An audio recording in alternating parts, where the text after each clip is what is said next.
Let's see what happens. Okay. Um, we're live, so maybe we're good. So let's see. I just went ahead and okay. I got. First of all, let me ask the question. Can you hear us? Please let us know in We're live. the uh, screen that we are ready to go. So let's see. I just went ahead and let's see. I just Oh, it's like patiently waiting. First of all, Okay, let me ask the question. First of all, let me ask the question. Can you hear us? Please let us know. Dan, can you see what's going on the screen? So I see the delay watching YouTube on the one screen versus our conversation on the other. And is there It's like a patiently waiting. any kind of delay, and is there like an echo effect going on or anything like that? Let me check. Hold on. Very quiet, but can hear you when crank volume up. Okay, thank you, Vince. So I see the delay versus our conversation on the other. And is there a delay? Is there like an echo delay going on? Is there like an echo effect? So it looks like it looks like there's a Very quiet. the audio is lining up. Yeah. Thank you, Vince. Okay, that's good. All right, so what I think I'm going to do then is I'll boost our volume on this side a little bit so that hopefully that won't be too loud. It looks like there's a the audio is lining up. Yeah. There we go. Okay, that's good. All right, so what I think I'm going to do then is I'll boost our volume on this side. This is exciting. So the way I guess it's better than it not working. It's better than it not working. Absolutely. We'll do that. So let me go ahead and I got to mute both of my sides so that I don't hear the conversation going on. But I think we are up and running, and well, that was a little janky to start with. I think it's a lot janky to start with. It took us almost half an hour to get going. Fairly fine, but getting crazy delay. Hopefully that will fix itself. That has to do with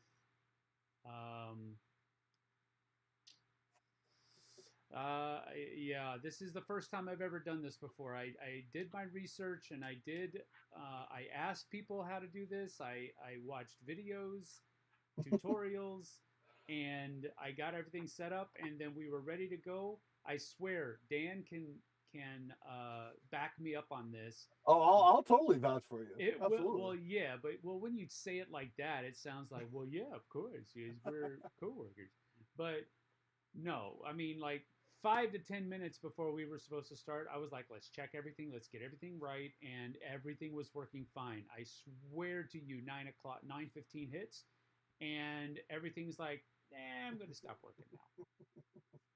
So deal with that, dude.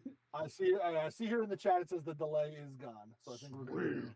All right, super duper. I think we're good to go. Awesome. I know the interface here, you're just looking at one of my windows on my computer screen, so I apologize for that. We'll get it cleaned up in the future. Again, like I said, this is the first time I've ever streamed somebody coming in on a conference call. We were actually trying to use Skype, and for some reason, I am using my old computer. Maybe that has something to do with it, but it's still a MacBook Pro, and it's not like it's that freaking old.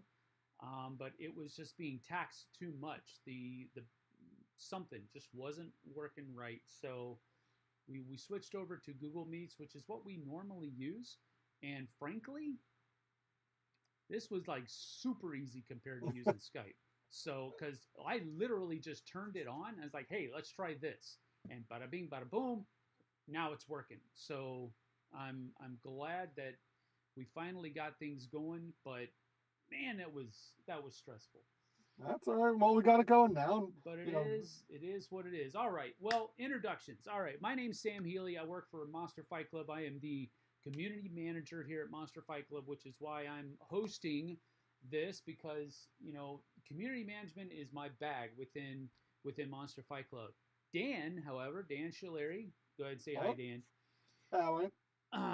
he is our sales and marketing manager. Now, our sales and marketing manager basically is the one. He is the engine that's feeding the wolf's legs.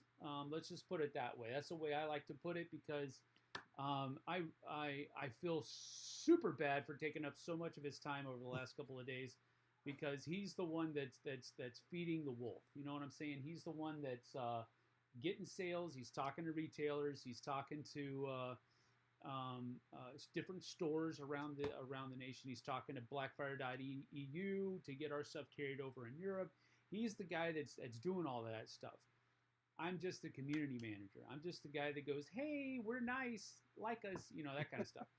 So, so it's been a deal, but we are going. So, Dan, what I'd like to do first of all is just give you center stage, let you kind of like introduce yourself to the people because they may have talked to you on the phone if they're a retailer.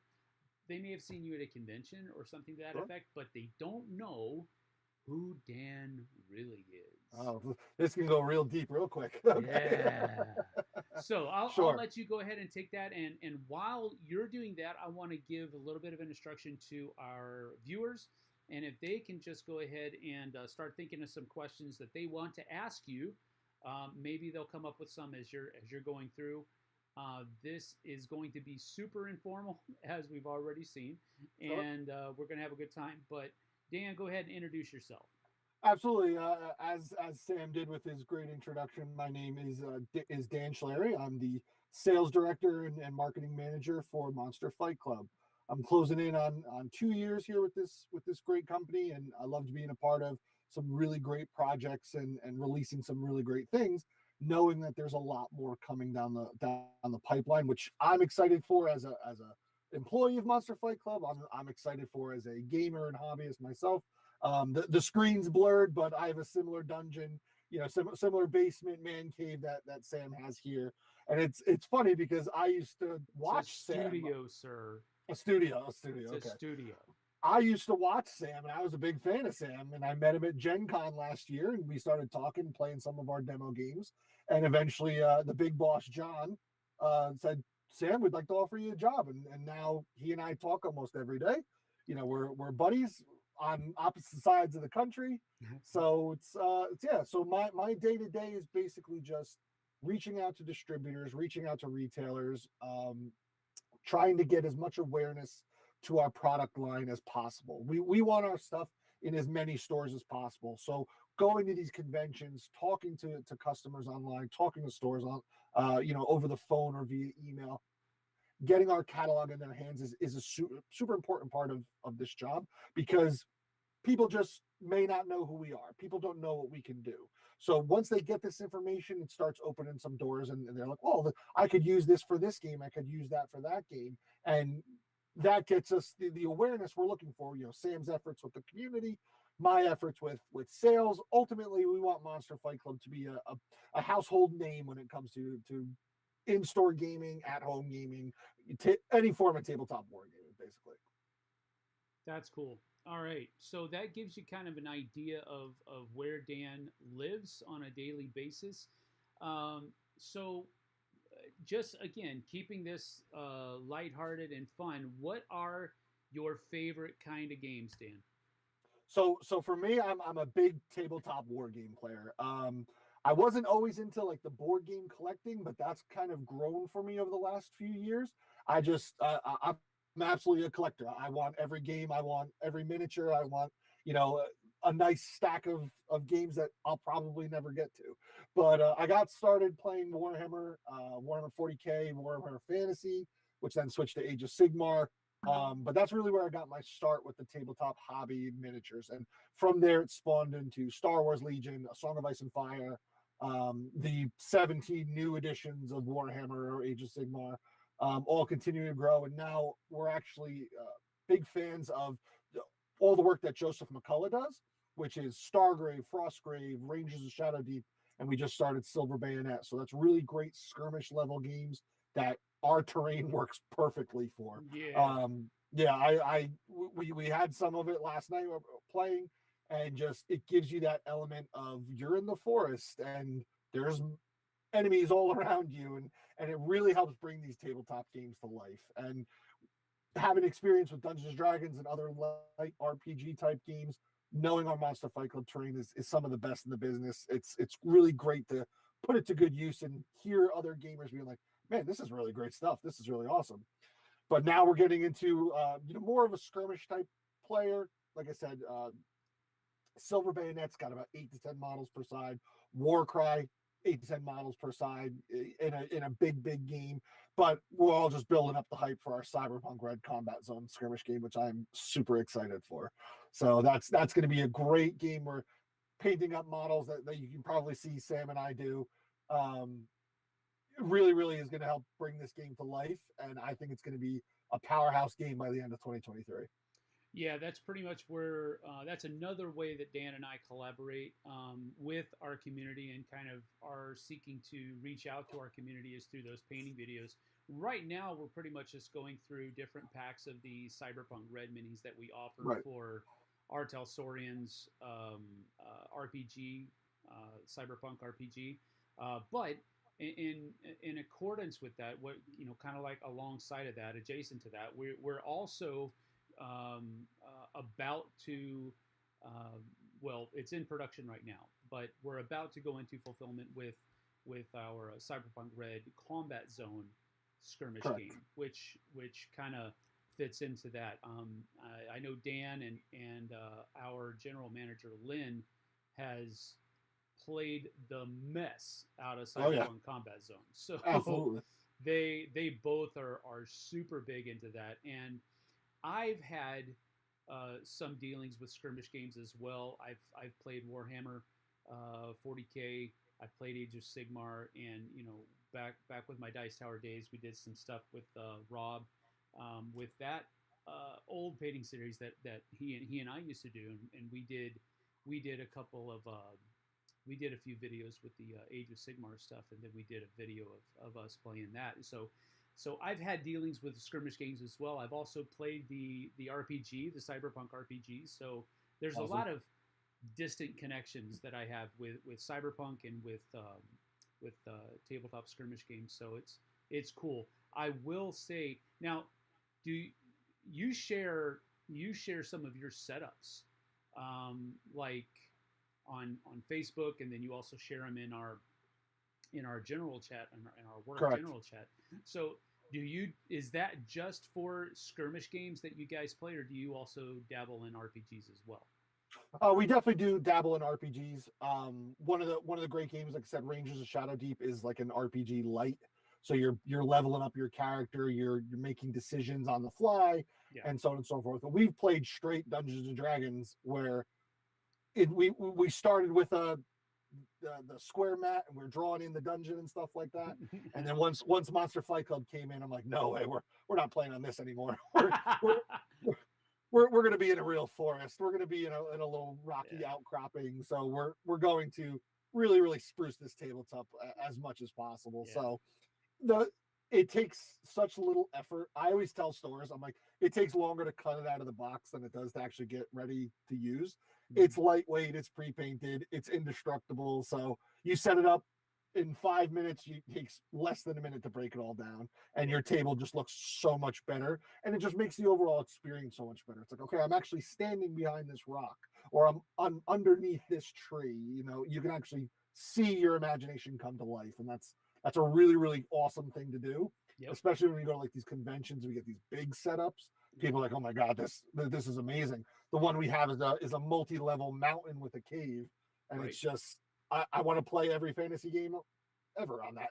So we work with we collaborate with a lot of different a few different content creators and influencers on Instagram a lot, and they send us stuff that is just amazing. We try to turn it around and share it to our community, what they're doing and the setups that they make, and it's just phenomenal. The amount of I want to say saturation, because it's like thematic saturation. You're just taking theme and you're pouring it all over your table with the scenery that we offer. And it just, for me, I'm one of those people where it's like theme matters. If we don't have theme, if I don't have something to sink my teeth into, it's just not fun. It can be a good exercise, a cranial exercise, but it's just not fun. It feels like I'm, working if I'm just playing a game and trying to master all of the mechanisms.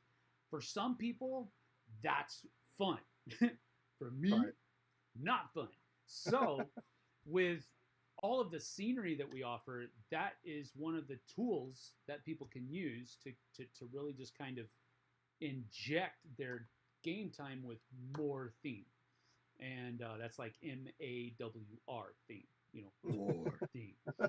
So it's really cool. All right. So, so you dabble in RPGs, but you're really, your bread and butter is kind of those tabletop skirmish games. Absolutely, yeah. Where cover is a big factor, terrain is a big factor. You play something like Frostgrave, there's elevation levels, that need to change, and every single obstacle of terrain that you have gives you an additional cover point. Yeah. So that's definitely much more of my bread and butter. I haven't been more attuned to the let's put 85 models on the board and do full scale war. But I love have the small war band where every character is unique and you Squad can really level. Right, exactly. You can really put some effort into that one individual character and you give them a name and a backstory and all that stuff. Yeah, I get it, man. Squad level is for me. It's more fun as well because you can focus more on your individual people. Right. I still have very fond memories of my 40K days though, man. Putting a 2,000 to 3,000 point army on the table and just spending the afternoon kicking the crap out of each other. So fun. See, I'm usually the one getting the crap kicked out of me. So. Well, me too, yeah. But I mean, there's always that one time. Like I remember, I played Dark Angels, and I was playing a buddy that had orcs, an orc army, and if you know anything about 40K, orcs is just like there's millions of them on the table. Yep. And I remember I had my chaplain, and he just ripped apart half of an orc boy squad, a full complement orc boys squad. That's awesome. He just ripped into him, and then he got ripped up himself. But I was like, I will never forget that I took out half of an orc boy squad with that chaplain before he died. But it was just fun. The game is super cinematic, and it's really, really fun. Like I've gone to Adepticon with my gaming group twice, and we've played in the quad tournament, the 4-player team tournament, and it was a ton of fun. It's a lot of great memories from every single game type, both good and bad. I rolled a 1 when I really needed to not roll a 1. But other things like, just like you said, like my Emperor's Champion, I was a Black Templars player.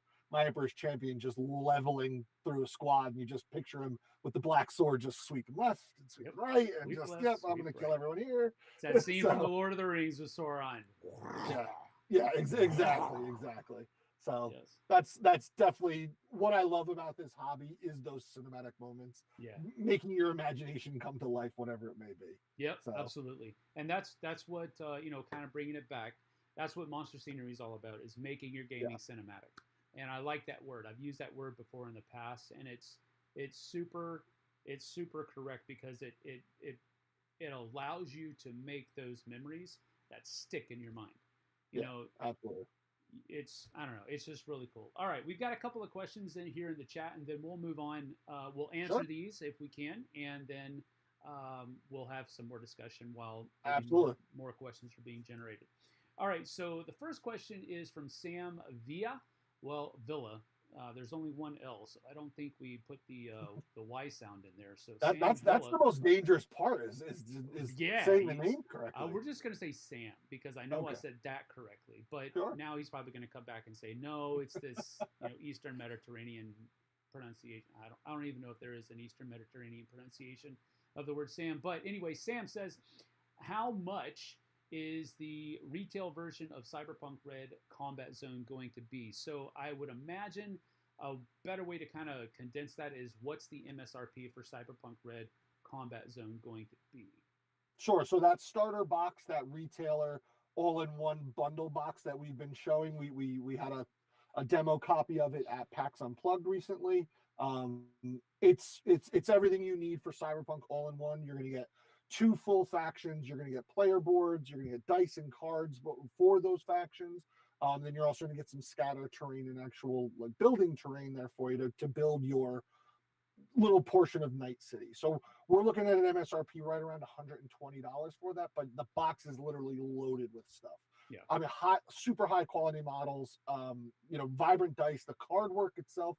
Our team at Monster has done some amazing work with the graphics and artwork. So you're getting every ounce of your dollar to the highest effect for that. So the MSRP is gonna be right around $120.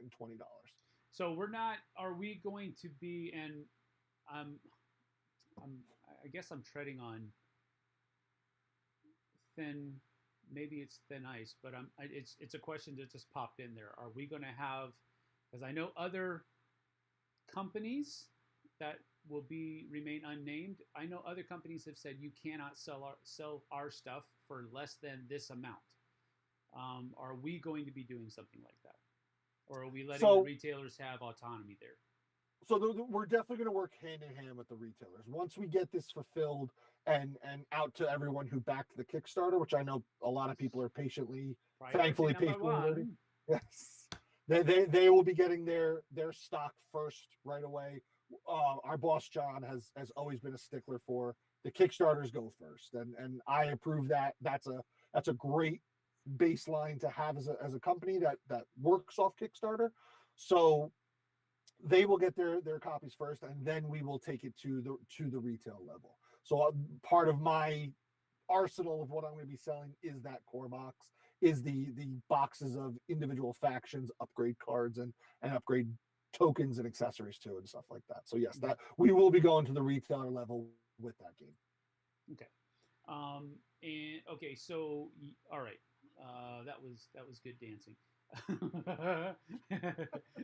I'm pretty nimble. Yeah, you are. You're like, well, I'm gonna say this, but I'm not gonna say that. All right. So the Darren McGregor says, "How you doing?" And I'm just gonna say, "How you doing?" Hey, Darren, how's it going? Oh, is this? It's awesome! It's so exciting. Yeah. I mean, I'm a buddy with everybody. So. Oh, you're buddy with everybody. Okay, cool. How's it going? Clyde Dashing says that the Witcher, you can put Witcher miniatures into Frostgrave, thus making it a Witcher game. A lot of people have asked us about a Witcher game, and the RPG is awesome. It's a lot of fun. Yep. It's everything you hope for, like when you're playing the video games, if you're reading the books, if you're watching the show, you can make that in the RPG. So these models have so much character to them. Yeah, that's like they're just great for anything. Like they're made for and perfect for The Witcher, but my God, they're just good fantasy models. If you're a painter or something like that, you can just enjoy putting detail on armor and different vibrant colors of a wizard or something. It's just the model line is great, and it's only getting better. Yeah, that's definitely a cool point that, sometimes when you have a line of miniatures that's meant for a specific IP, sometimes people get a little bit of tunnel vision and think, well, I can only buy those miniatures if I'm wanting to run that kind of campaign, or if I'm wanting to play that game. And that's just not true. The Witcher line of miniatures has great miniatures in it that you can use for any fantasy type campaign that you're running. Right. So exactly. I mean, it's not going to be the same if you're, for example, if you're running a D&D campaign and you've got, a certain kind of beast, and you don't have miniatures that are exactly that kind of beast, but right. Who cares? At that point, it's all in your imagination anyway. So, well, you can take a Witcher and run him in Dungeons and Dragons as a blood hunter, which is basically the exact same thing. So it's like, there's always ways around it. And again, if as long as you guys aren't like super sticklers, you can take a cursed one and make him a werewolf. Yeah. So it's good for a wide variety of games, and all of our Monster Fight Club stuff. That's one of our big selling points, is the versatility of the miniatures, of all these things. usable for 19 different games or you know, a dozen different systems. So you can buy this and play multiple games and still use it over and over and over again. And the terrain's usable for everything. Everything. Everything. It, like I said, I'll say it again and again. It's indestructible. It's pre-painted. It's not covered in skulls. So it's like, I just need a nice tree, you know, and boom, and then you get a good tree set up there. I just need a skull-free tree. Can you do that for me, please? There's not death on everything. So not yet. Not yet. Not until the Space Marines show up. And then everything's dead. All right, Vince Pro. Vince says, Dan, you communicate with businesses and retailers to stock Monster Fight Club's terrain and games. Do you also have a hand in the logistics of, for example, how much of product X is needed to have enough for buyers? Yes. So I do have a hand in that, but we also have some other people in our office that work more directly with that number. But I kind of have my ear to the ground with people. This has been selling super well for us. This is a little bit slower. Ultimately, we'll get to a point of where we're out of certain products. We need to order a restock. How much should we place for? Should we get 5 boxes of trees or should we get 500 boxes of trees? You know, so that's pretty much, I will put my input on it. But again, there's a team of us that really works the logistics side of how much, will this cost us? How much will we make from it if we are selling it? How much does it take to store it? How much effort is it going to be just having it in our warehouse and everything? Because while the warehouse is super cool, we don't want our stuff in a warehouse. We want it in stores. We want it on people's tabletops and everything. So yes, I do have a hand at most of the logistics, but it's it's all a big part of a team that gets the logistics of this entire company moving forward. Yep. Now, with that in mind, something that just popped in there as you were talking about that, when things sit in our warehouse and not on a retailer's shelves, that is slightly problematic. However, we do sell directly to people as well. So why don't you talk about that for a little bit?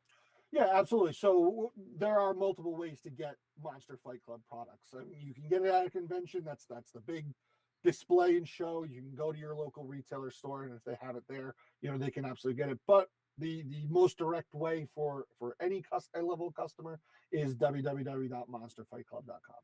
You take it right to the shop, and it gives you a nice breakdown here of the different things. We have the terrain, the Witcher models, Cyberpunk Red models, our board game Tentacle Town, which is super awesome. I highly recommend it.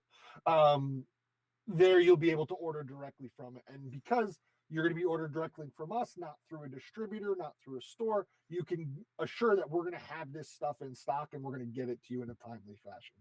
We're going to be able to have whatever models that you're looking for, as long as it doesn't say out of stock, which is something that's been super popular that we don't have anymore, but there will be a fast turnaround to get this stuff restocked and have it out to you. And more stuff is going to just keep coming as the months roll by, as Cyberpunk releases, as our Borderlands game releases. We're just going to have a ton of really awesome gaming content for you guys to point and click and add to cart and everything. So yeah, there's multiple ways. If you are connected with a store, if you do know of a store that should carry Monster Fight Club stuff, or you think it'd be good, shoot me an email, sales@Monster Fight Club or Dan@Monster Fight Club. It's pretty easy. Give me their information and I'll give them a call and try and touch base with them. Warm leads like that are always welcome. So definitely fire away. If you have someone say, man, I wish my gaming store would carry these trees or something, let me know and I'll reach out to them. Yep, that's cool. And that's one of the things, if you're a retailer and you're watching this, those 2 emails are your direct link to getting set up in a store. He was kind of giving them as a once removed to go take those to your retailer. But if you're a retailer, that's the stuff you need to have to go ahead and order stuff from us. Now, we are going to be, in the very near future, our website is going to be where retailers will be able to place orders on our website. They won't have to go through Dan, but Dan's always there. Absolutely. He's more than happy to talk to retailers and get you guys straight away. If there's any issue, if there's any problem or anything like that, or just, hey, can I get the new updated catalog? Definitely always reach out to me. I will never be like, I'm not going to talk to this person or I don't have time for you. I will always always take the time and make the effort to talk to retailers and talk to customers. Okay, Clyde Dashing says heard a bunch from Euro friends, so European friends, that they can't get your product over there.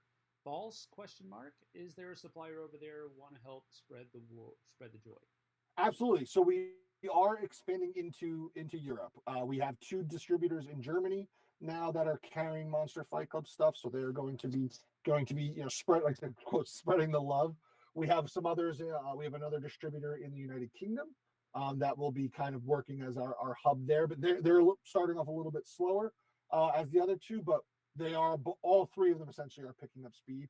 We understand that Europe is a huge market for tabletop games and board games and stuff. So we absolutely want to get our products there.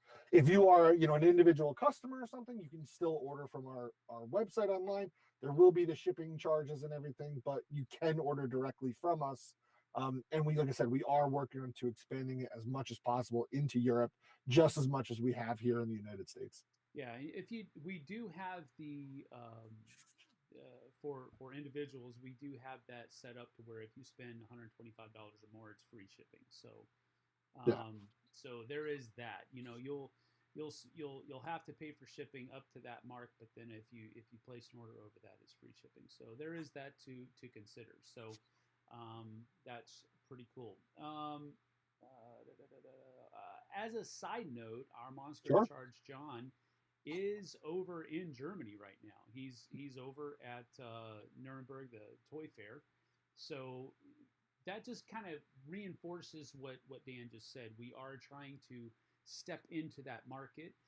We are trying to make our stuff more widely available in Europe. So and that's part of John's going to Nuremberg is part of that process, part of that market research. He's over there meeting with other company heads and that kind of stuff. So yeah, absolutely. There is that's there. It's not as available probably right now as we would like it to be, but we're trying to grow into that.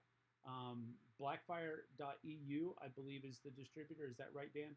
Yeah, Blackfire is one of the Germany ones. BNW is the other one in Germany.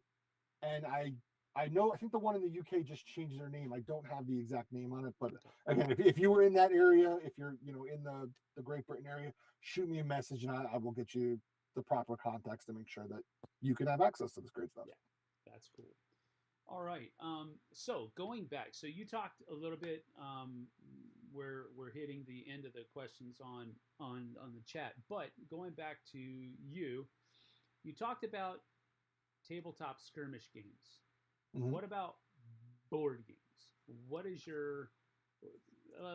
Let me put you on the spot. Doesn't have to be in any order. Let's do your top 5 board games. I was wondering if you were going to do a top 5 with me. I like I said, board games were not always always the big draw for me. I started a long time ago with Hero Quest and Battle Masters, which were Battle Masters were much more of a skirmish game than a board game. But Hero Quest is, bro, you're showing your age. Hey. We my cousins and my brother and I used to have epic games of Hero Quest and Battle Masters, but we go to these trade shows like PAX and you see the old vintage games and Battle Masters stares me right in the face every single time. But that kind of sparked over the last few years and it kind of just caught fire and I'm run wild with it. So looking quick at the wall of games, my top 5 in no particular order. Mansions of Madness. I absolutely love Mansions of Madness. I love the storyline. I love the whole Cthulhu, essence to that. Like, I don't know what's going on. Like, I'm scared, but I'm also going insane. Like, absolutely love that. I love the app work and everything. I can play that over and over and over again. And just, I love that game. Nemesis is up there. Nemesis is a great game. It's basically Alien on a ship where you wake up and you don't know what's going on and you need to repair your ship but ultimately fight off these aliens. But there's also that secret potential traitor mechanic, which just makes the game super, super intense. I mean, I've played a game where I've died in the first 2 turns, but then I've played it where it's gone the full length and the ship successfully makes it to wherever it's going or blows up suddenly. No, you take off and nuke from orbit. It's the only way Yeah, to be it's sure. the only way. It's the only way to be sure. So that then Marvel United is probably the most dominant one at the moment. Just there's so much amazing content for it. I mean, I fully back the first 2 seasons. I'm gonna back the 3rd season. That's wrapping up in a week or so on Kickstarter. It's just I'm a big superhero fan. I love the characters that they're not the Crisis Protocol style where it's like, oh, this is what they would normally look at. They're a little bit shrunken down, almost like that chibi level. Yep. And just the game is so easy to teach, but you have so much replayability, and I really love it. So that would definitely be in my top 5. But again, looking back, You got 2 more spots, man. I mean, it's tough. Yeah, it is. Of course it is. Everybody thinks making a top 5 or a top 10 is like super easy. Oh, I can do this and this and this. No, you got to put thought into it, man. So then I'll go with Villainous. So I really like Villainous. Oh, Villainous. Okay, cool. Yeah. So Villainous is just is awesome. I have a 17-month-old daughter, so she is all about Disney movies. Like she calls them her shows. So I was like, okay, so we'll watch shows, and it's all these great. We're doing all the great ones: Beauty and the Beast, Frozen, Tangled, Moana, all the Lion King. So to be able to play as those villains, I've always been a big villain fan. Darth Vader, the Joker, my favorite characters, and their villains. So to be able to play as these villains and try and, beat the other villains while completing your tasks and stuff. The first time I played this, we played with my gaming group, and it was 6 of us. And the game lasted about 2 hours because all we wanted to do was just mess with the other players. I was like, I'm not even going to try and achieve my goal. I was playing as Scar. I was like, I'm not even going to get close to this, but if I'm going to stop you from winning, yeah, I'll do that until the sun comes the sun comes up. So I definitely like the replayability and the diversity of Villainous. But for the last spot, man, Sam, you put me on such a spot here. I knew you were going to do this. Okay, stop. If you knew I was going to do it, I'm not putting you on. Yeah, it's on me. It's on me. So, kind of piggybacking on the Mansions of Madness, Cthulhu Death May Die. Oh, that game is so fun. It's ridiculous. I love it's like Mansions of Madness. You're this no-name person, and you start going a little crazy, and as you get revealed to this madness, Cthulhu Death May Die is like, no, I'm crazy now. So I'm gonna go to this party with a Tommy gun. Own it. Yeah, I'm gonna go to this party with a Tommy gun, and oh man. And with tabletop skirmish games and stuff and RPGs, I've always said, like, I love fighting cultists. Like for some reason, I like fighting cultists. I like in stories when the heroes just wipe out a whole sect of cultists. So in Death May Die, you do a ton of that. For me, it's games that have great miniatures and great story moments and stuff like that. Yeah, I'm right there with you. Okay, so of your top 5, I haven't played the Nemesis. I haven't played Nemesis. Oh, that's so good. I haven't played Villainous. Those are the only 2 of those of yours that I haven't played. The only time that I've played Cthulhu Death May Die is in its prototype form. I was at the Gathering of Friends, and years ago, and Eric and Rob were there play testing it still. And if you think it's hard now, you should have had it back then, because we were sitting there playing the game, and at one point, I'm pretty sure at one point Eric looks over at Rob and says, "That was too easy." Whatever we had just done, I don't remember what we had just done. I think we killed one of the mid-level bad guys or something like that. I can't remember exactly because it was so long ago. But he was like, "Yep, that was too easy." But that was one of the coolest experiences. One of the things that I look back on is just having 2 design minds like Rob and Eric there, and having them like on the fly co-design the game that they're working on. That's cool. That was just really cool. But I haven't played the full version. I want to play it. I don't even think my buddy here in town, JT, has it, and that seems like a game that he would want to have. But I don't think. It's so good. And like a buddy of mine who always crunches numbers and stuff is like, if you play at 3 players, you have like a 55% chance of winning. And if you play at 4 players, you have like a 45% chance of winning. And the first game we played, we got wiped out, but it was the most fun I've ever had losing a game. That's cool. Oh my God. It's like it builds that suspense. It builds that, we're running out of time to stop this ritual. I can't shoot everybody, and at the same time you're going crazy. Like I absolutely love it. It's such a fun experience. And all of those games that I mentioned have great experience moments. Solving puzzles in Mansions of Madness, screwing over your buddies in Villainous, Death May Die, just taking the fight to these elder gods. But Nemesis, like with that secret, traitor mechanic, it's like you can't openly attack another person, but I can shoot you out of an airlock, or I can lock you in a room with the Queen Alien and see how that goes. So, I can't shoot you, but I can watch you suffocate outside the ship. Yeah, that'd be nice. But awesome.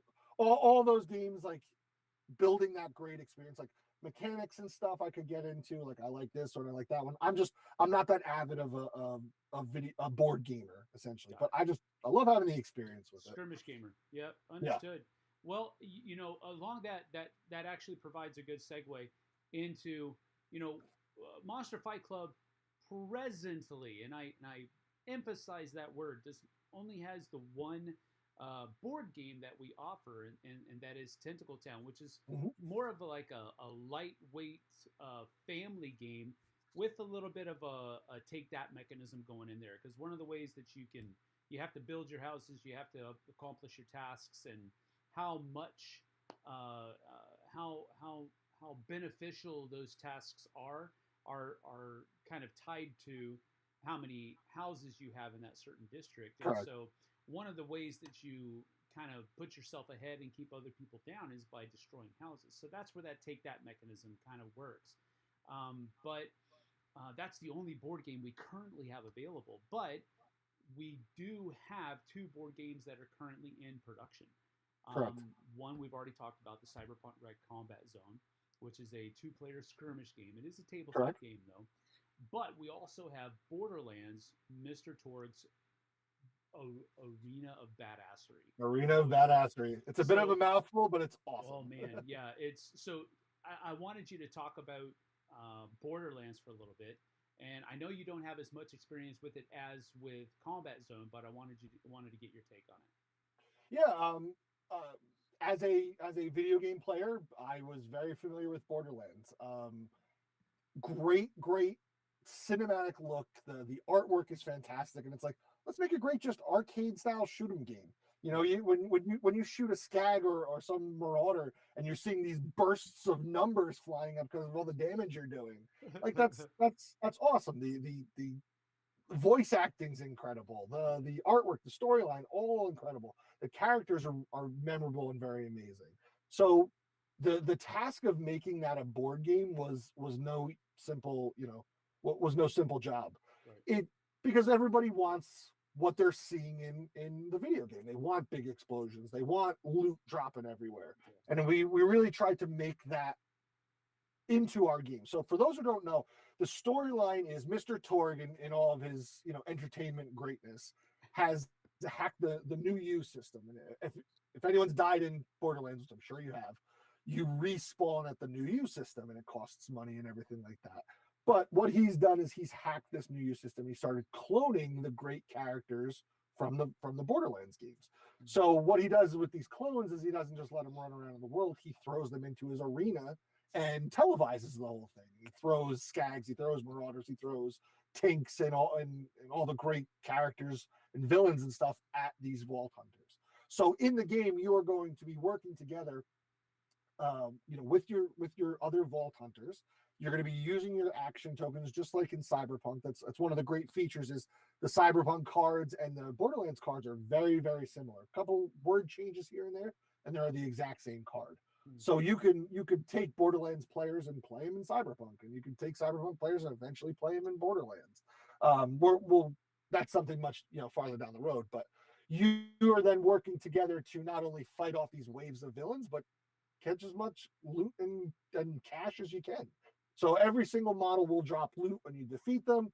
There's over 400 item cards in this starter box, from guns to grenades to shields to upgrades and everything.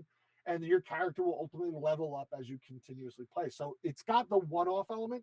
Let's just set up and shoot some bad guys. Yep. But it's also got a mini campaign elements where as you continue, your character will level up and get ultimately stronger. Yep. You look at one of the characters like Amara. She is super powerful when she gets to like the second or third level. If you get Mose, who's my favorite character, after 3 turns she can spawn into the Iron Bear, which is just a walking tank that does nothing but piss bullets. Like it's it does what? Yeah.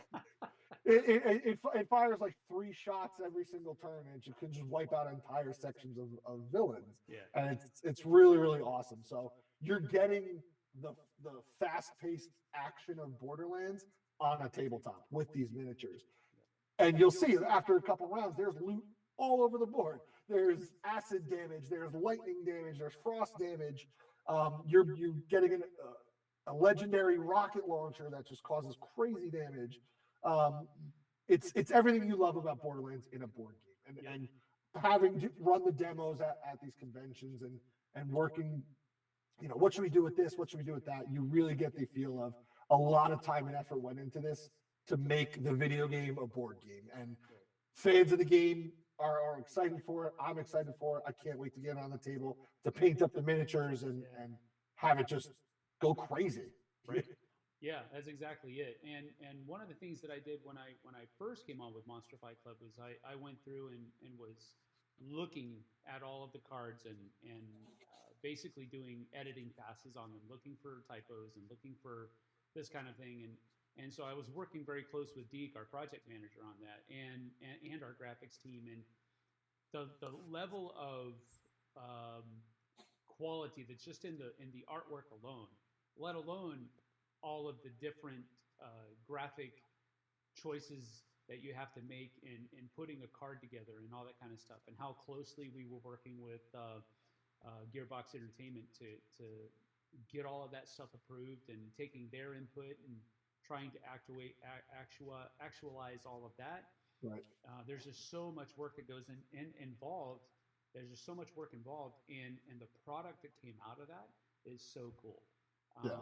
So it really is it really was a gargantuan feat. If you have everything that we're offering, for example, if you went all in during the Kickstarter, there's 750 cards in the game, and each card has unique aspects to it. Yeah. So some of the bad guys use similar artwork, but not exactly the same. And then how you differentiate them on the board is with those what do you call them?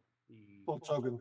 The little bases that wrap around the bases. I can't remember what they're called now. It's anyway, but it's such a cool game. There's so much variability within the game, even just the core box itself, because of those base rings. That was there you go.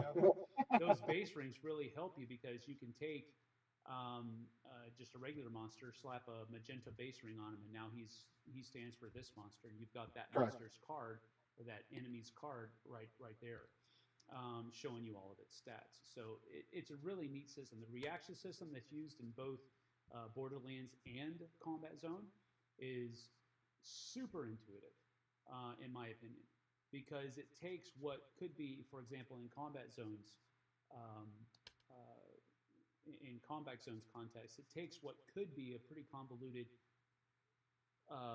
skirmish system, which, in my opinion, I'm a little bit more of a board gamer than I am a skirmish gamer.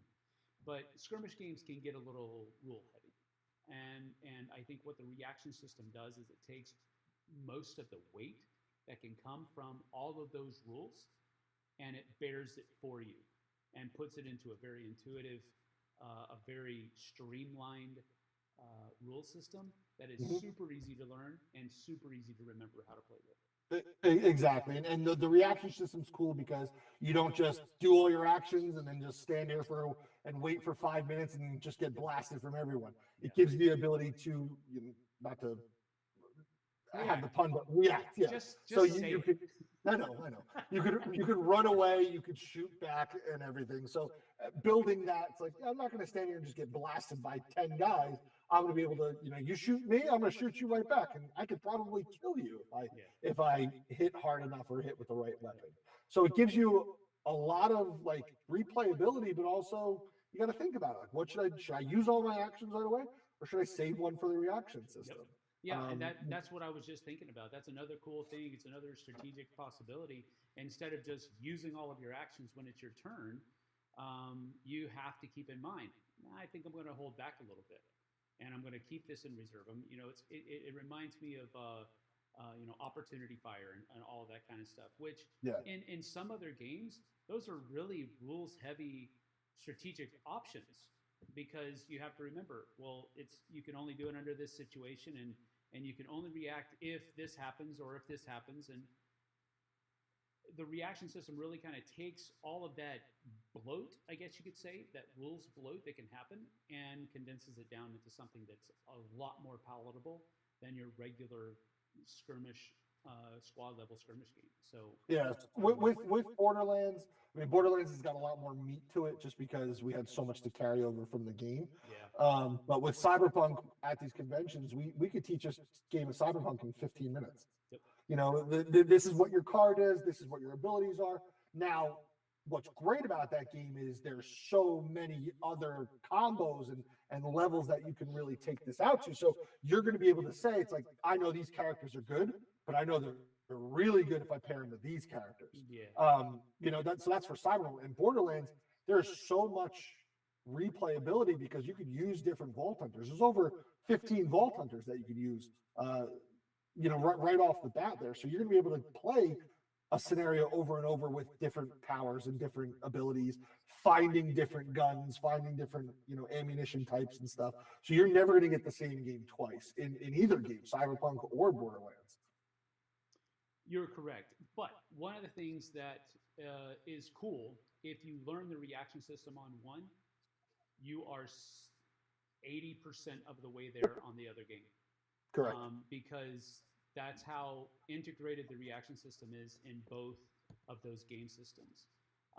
They're not exactly the same. They're not exactly implemented. There are some differences in the board game, Borderlands, the board game, than there is the skirmish game of Combat Zone. But by and large, you are 80% to knowing how to play the game after you've learned one of them. Absolutely. And I think you experienced that firsthand at Gen Con when we taught you Cyberpunk, and then we walked over and played Borderlands, and you picked it up very quick because it's very similar. Yeah, it is. It's super similar, and the way that it traverses both is really, really, and I don't mean to overuse the word, but it's really intuitive. It just makes sense. Even with the changes, you're like, oh, okay, yeah, that fits there too. So that very much worked. Okay, so Vince says, I commend any company that adapts a series into tabletop board game form because that can be a real tug of war with the license holders to get designs approved and locked in for production. That is true to an extent. It depends on the actual licensor. And we got I don't want to say lucky, but we were really blessed to have a person who was really in our corner. Absolutely. Working with Gearbox, entertainment. She did her job very, very well in keeping Gearbox's interest at heart, but also kind of uh, letting us make certain graphic design decisions as long as it stayed within the parameters that Gearbox wanted. She was very good, and we want to of course thank her for that very much. But I've also seen it go the other way, where it can be a very rigid experience. So I was dealing with it from kind of a step removed. Deke, our project manager, was right up, right up on the front line. So he would probably be a better person to explain that process. But from my point of view, um, it was a good working experience. It was super impressive and super eye opening. I mean, I back a bunch of Kickstarters. I buy a lot of games and stuff, but to be on the other side of the curtain to see what goes into the production of it, I was one of those guys that's like, oh my god, the game's delayed again. Oh, let me curse out everybody on the comment board. But that was totally me. But being on the other, like I said, the other side of it now, you can see how so many people have to get their hands in it, and Yeah. so many things have to get approved and tested, and well, this needs a quick switch, which means we have to change everything else here. They're going to make the rule books, and every single word of the rule book's got to be read. Yeah, there is no such thing as a quick fix. It's a lot, and like I said, it's super impressive. So the great work that our crews have done with both of these games, with the new models that we've coming out, it's awesome. It's proud to be a part of Monster Fight Club. Yep. Yeah, it's very, very, very cool, very cool. And I'm right there with you too. I used to be on the other side of the curtain as well, and it's been really eye opening over the last 3 years, just watching, and seeing how things really work, Yeah. on the production or the creation side of board games rather than just being on the consumer side. But yeah, it's super eye opening. Absolutely. Um, any word on when we're getting the Wraiths, Leshen, and Wyvern? Sure. Clyde says, my table longs for more monsters. Absolutely. I mean, The Witcher is all about great monsters. It is it's coming soon. So I don't want to say it's going to be in a few weeks. I don't want to give you an exact date. It is in the approval process. It is in the production process. So, things have been approved and we can move forward with this, the sculpts and everything. Let's figure out what we can do. And then also the actual act of producing it. So the Wyvern is large, is very, very big. So having the ability to design it, it's like, okay, how many pieces it's going to be. If you're familiar with anything from Monster Fight Club, any of our miniatures for Cyberpunk or The Witcher, the majority of them are already built. So all you have to do is just get them onto the base. It's not something like a Space Marine that comes in 15 different pieces, so and that you have to build up. It's at most you got to put a helmet versus no helmet, or an arm with a larger gun. That's minimal effort. So we're trying to get that ease for hobbyists into these a little bit larger models. So the sword wraiths, super iconic character, the Wyvern, super iconic character. So we're trying to make it as streamlined as possible so we can produce these at a steady clip so everyone can have access to it. I think I actually have hang on one second. He walked away from the table, folks. So when I was down at the office last, I was walking around the production and everything like that, and you can see here, this is our Wyvern model. So you can see it's got some good size to it. Seeing these characters. So if you hold up the Wyvern next to it, just have a Stormcast here handy. It's a pretty good size model. I'm sorry. You have to. I closed it. You're gonna have to show them again. I was a dumb. There you go. Go ahead. Go get it. Go get it. Take two. So for those who did not hear, I went down to our office and walking around the production and everything like that. And then there's an example of our Wyvern. So it is tons of detail. It's got great size to it and stuff. You can see just like the overall footprint of it. It takes up a lot of space on the board. So going through the production process, we want to make sure we can do this right. We can pack it properly and get it to customers with all this great detail and quality. And I held up a Stormcast next to her, and just you could see just the model is big, it's beefy, So it's what you want in the great monsters and everything. So yeah, they are coming soon. We're hoping to get to a regular steady clip where we're having new models come out once a month, once every other month. There's a ton of great monsters and characters in the pipeline. So now we're just going to start chipping through and start producing these out. Yeah, but I can't give you an exact time. Right. Yeah, we can't give exact times because a lot of that's still up in the air. But it does kind of also fall under what we were just talking about working with the different licensors and that kind of thing. Because you have an idea, you have a timeline, an estimated timeline up, and where we know we can get the sculpts done by this amount of time, and we know that if we hear back and get approvals and all that other kind of stuff, we can have them hopefully in production by this amount of time. But one thing goes wrong in that system, and it throws you off. So yeah. We do have at this point, we hopefully have what we think is going to be a better system in place for getting Witcher approvals done. So hopefully, and again, we don't mean to seem vague, but this is kind of where it's at. We hope that will now speed up that process a little bit. Right. We did just release the 2 new Necker packs. Neckers are annoying little guys that terrorize characters. So there's just a pack of Neckers, and there's the Necker Chieftain as well. Those are available on the website. They're up and running. So that I believe that takes us up to 10 individual SKUs, individual packages of characters or monsters. Mm-hmm. So we're starting to put on some speed with this stuff. It's exciting because the models are fantastic. Absolutely. And if you keep an eye on our social media outlets, Instagram, Twitter, and Facebook. Those are the 3 main ones, and we're kind of adding YouTube to that as well. We'll let you know when those new products become available. We just made a post on Instagram and all 3 of those a few days ago about how we're putting out those newly available SKUs on our website. So just keep a lookout for those. All right. Well, we're about an hour.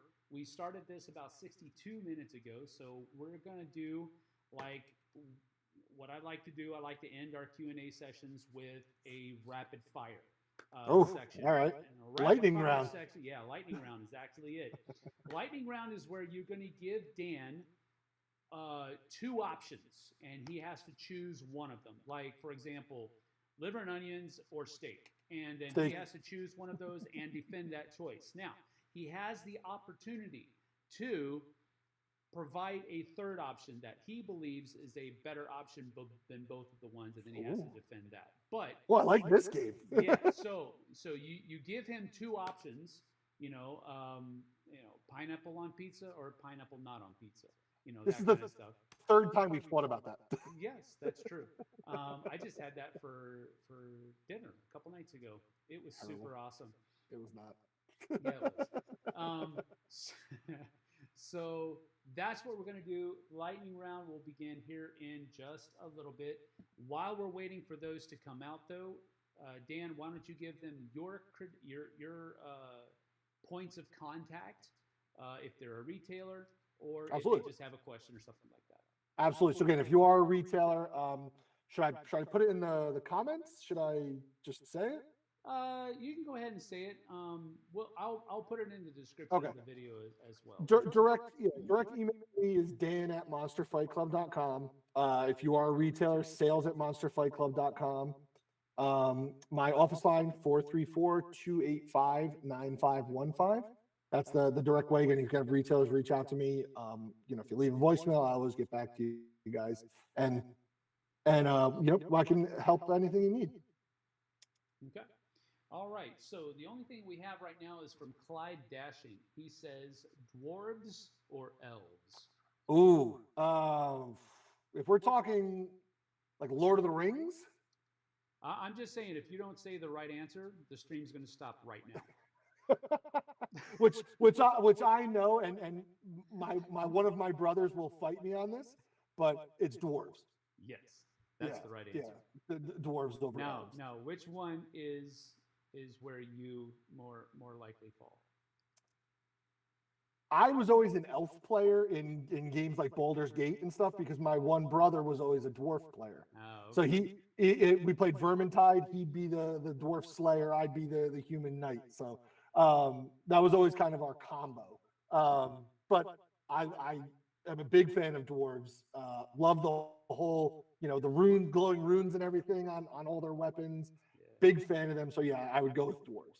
Okay, that is the right answer. Clyde says dwarves is the right answer. All right, so Ben says board games versus digital games, video/digital games. 5 or 6 years ago, it would be video games without a doubt. I mean, I was a heavy video game player. Now it is completely converted to board games. So if I have some free time, I'm painting a miniature for a board game. If I can get a group of people together, it's to play board games. My wife hates whenever I ask her, like, can we play a board game? She's like, we've got to take care of something else first. So she understands my hobby just from a distance. But yeah, so it would definitely be board games for me. Okay, so follow up to that. What was or what is your favorite video game? Of all time? Sure. Oof. Well, I could do like a little semi top five. If you could only have one video game going forward with maybe one backup, what would those two be? Halo. Okay, that's number one. Yeah, Halo is the game that brought me to life with video games. I remember going into a GameStop and playing the demo of Halo 1 and using the pistol to shoot down a banshee and it blew up against a tree. I was like, this is the greatest game I've ever played ever. so that's kind of the foundation. After that, either The Last of Us. Oh no, I'm sorry. If it's a game that I could just have, would be the Uncharted series. Uncharted series. Okay. Yeah, that is watching a movie in video game form. It is. Now their movie, all right, kind of entertaining, but you could just play the movie style of the video game and it's super entertaining. Are you watching Last of Us? I have not yet, but it's on the list to watch. Right. I heard it's incredible. I love the video game. Absolutely loved it. Yeah. Yeah. So I'm very excited because I hear the adaptation of it is very good. They're doing a very good job with it. Pedro is knocking it out of the park. That's awesome. That's awesome. And then next month he's back to Mandalorian. Yes. Yeah, but there are times when I'm watching The Last of Us and I'm like, holy crap, that's. And, I had to kind of shake my head because it's like, am I playing the video game again? And it's so surreal, in a very visceral way, but it's like super nostalgic too. That's always amazed me, the difficulty of transferring this movie level video game into a show or a movie. Yeah. It's like, why do you not just take the exact story and just put people instead of animation? Yeah. And it will be phenomenal. But people want to do their own artistic take on it, and sometimes it screws up, sometimes it works. Vince says, hey, Halo is a favorite of mine. Did you know that there used to be 2 Halo tabletop games? I do. It was before my time with gaming, so I've never played them. I don't think I've ever seen them. But I would be all for a Star Wars Legion or Crisis Protocol style. Ooh, Crisis Protocol style would be awesome. You have a group of Spartans and versus elites and grunts and stuff. Oh, we should get somebody on that. That would be that would be awesome. But no, I've never played the actual 2 tabletop games. On my list of 2023 is to paint up a larger model of Master Chief, just to have for my personal collection. But yeah, that's definitely on the list. That's awesome. All right, well, I think we're about done. We've been going for about 1 hour and 10 minutes now, so we're going to go ahead and get on out of here. Let Dan get back to the rest of his day and me to mine. But we wanted to absolutely say thank you for joining us, for those of you that did. And this, of course, will remain on our YouTube channel, and you can come back and review it and all of that other kind of stuff too. So We're going to get on out of here. Dan, thank you for taking time out of your schedule to do this. It was a lot of fun. It's always a good time when we get to chat. Yeah, it is. It's very cool. So we want to thank you so much. And we're going to get out of So one last Yeah, go thing. ahead. If anyone, again, if you're back to the retailers, if you're going to be at Gamma this year, shoot us an email. We are going to be at Gamma. We're going to be at Gen Con. We're going to be at GaryCon and a few others. So we want to see you. Let us know if you're going to go, and we'll keep an eye out for you. That'll be great. But other than that, take it away, Sam. All righty. Well, we're going to go ahead and get on out of here. I am going to try to do some stuff here so that we get all of that nasty stuff off the computer. So we're going to get on out of here. Thank you for joining us. We're going to see you guys and gals on the flip side. Take it easy. Bye-bye. Bye, guys.